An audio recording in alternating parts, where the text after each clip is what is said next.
এইরকম একটা দিনের জন্য আমি একদমই প্রস্তুত ছিলাম না। তো কি হয়েছে আর কি ঘটনা সবটাই তোমাদেরকে শেয়ার করব। সো হ্যালো এভরিওয়ান, কেমন আছো তোমরা সবাই? আশা করি সবাই অনেক অনেক ভালো আছো, আর আমি তো একদমই ভালো নেই। তো কী জন্য ভালো নেই সেটাই তোমাদেরকে শেয়ার করব। তো তোমরা তো দেখতেই পেলে যে জামা কাপড় রীতিমতো গুছিয়ে বরমশাই চলে গেছেন স্নান করতে, আর এদিকে কি গুছিয়েছে সেটাই একটু দেখছিলাম আমি।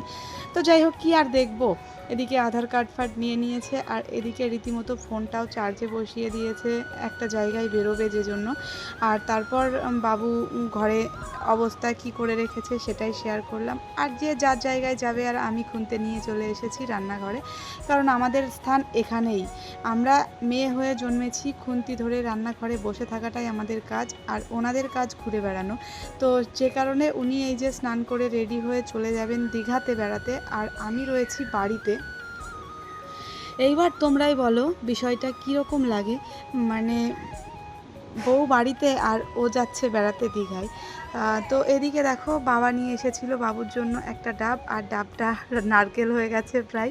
তো বাবু সেটাই খাচ্ছিল, আর ও আজকে বলছে যে ছোট ডাব কেন, মানে ও বুঝতেও পারছে না যে এটা ছাড়ানো নারকেল।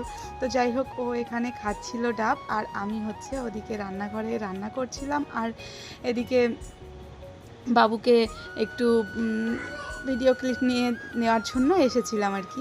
তো তারপর এদিকে দেখো রান্নাঘরে চলে গেছি, মাছ ভাজবো আর রান্না করবো আমি মাছের ঝোল। তো যাই হোক, মনটা একদমই রান্নার মধ্যে নেই।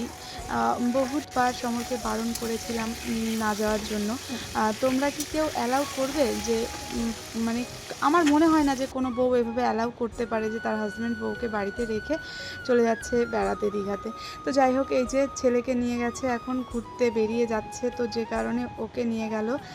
তো ছেলেপিলে ভোলানো অনেক সহজ কাজ, তাই না বলো? কিন্তু আমরা তো বড় হয়েছি, আমাদেরকে তো অত সহজে ভোলানো যায় না, তাই না? তো এই যে বাবুকে এটা দিয়ে ভুলিয়ে থুয়ে ও হচ্ছে গেল, আর আমি তখনও পর্যন্ত রান্নাঘরে রান্না করছি। আর এই যে এখন এসছে রান্নাঘরে নাটক করার জন্য। কে ভুলবে বলো এই নাটকে? এইসব নাটকের কোনো মানে হয় না, জাস্ট কোনো মানে হয় না।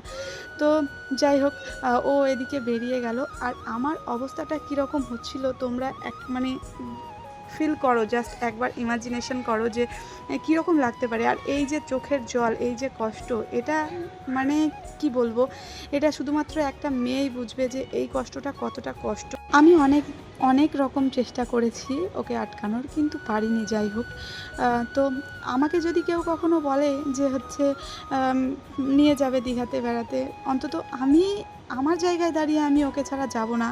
জায়গাটা ওই রকমই নয় যে নিজের সঙ্গীকে ছাড়া ওরকম জায়গায় গিয়ে ঘুরে আসা যায়। তো যাই হোক, আমি আমার মতো কাজ করতে ব্যস্ত, ওদিকে স্নান করে ঠাকুরের জল মিষ্টি দিয়ে বাবুকে খাইয়ে এখন ঘুম পাড়াতে বসে গেছি। আর এদিকে ঘুম থেকে ওঠার পর এই যে চলে এসেছে আমাদের বাড়িতে বাবুর ফেভারিট দিদি। এটা ও বাবাকে ছাড়া সেরকমভাবে থাকে না, তো ও যাতে বাবা বাবা করে না কান্নাকাটি করে, ওই জন্য ওকে ডেকেছিলাম আমাদের বাড়িতে। তো এই যে বাবু এখন ঘুম থেকে উঠে দিদিকে পেয়ে তো ভীষণ খুশি, আরও খেলাধুলা করছে। তো আজকের ভিডিও সম্বন্ধে তোমাদের একটা কমেন্টস আমি অবশ্যই চাই। তো এই পর্যন্তই থাকছে আজকে।